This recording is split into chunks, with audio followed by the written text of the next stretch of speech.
Hey everybody, this is Eric for the Little Whitehouse, and today I am doing a review. It's a long overdue review.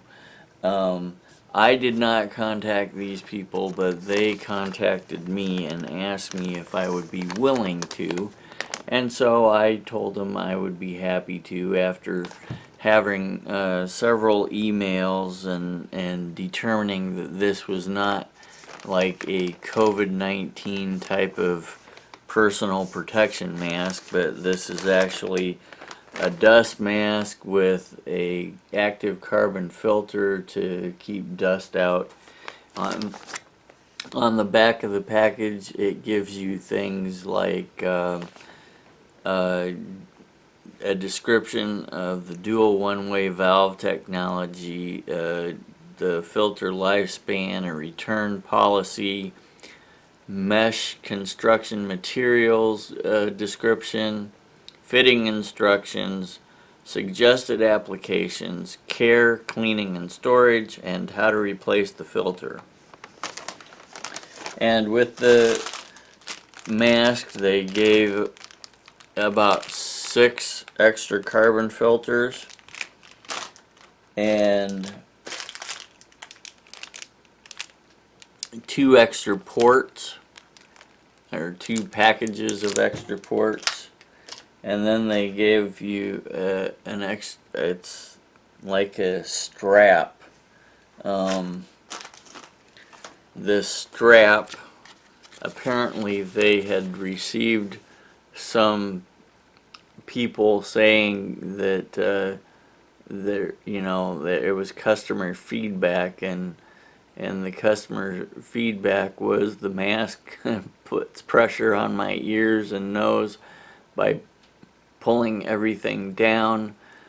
The ear loops pulled my ears down so that I looked like Baby Yoda. Can't fit very well, falls off easily, uncomfortable with prolonged use. Well, I didn't have any of those problems.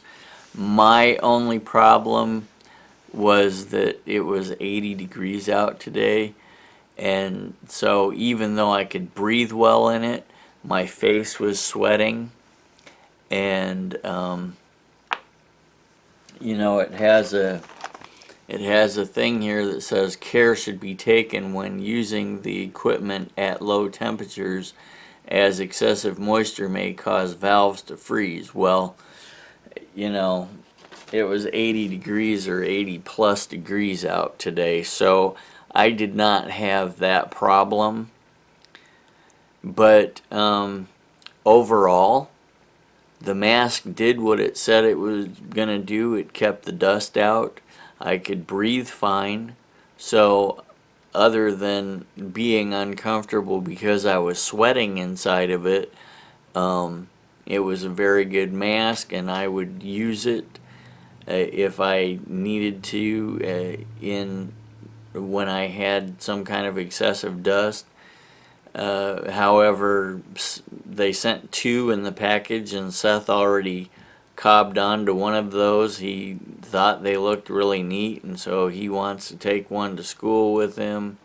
And Abigail really wants the other one, even though it's way too big for her. Since Seth got the other one, she really wants the free one. So I probably won't have access to those masks anytime in the near future again, but if I needed to, I would certainly go to their website, which is going to be down below in the description box, and I would go purchase one along with whatever accessories were needed to do the job. Anyway, that's my 2 cents for the day. Thanks for watching. God bless, and see you next time.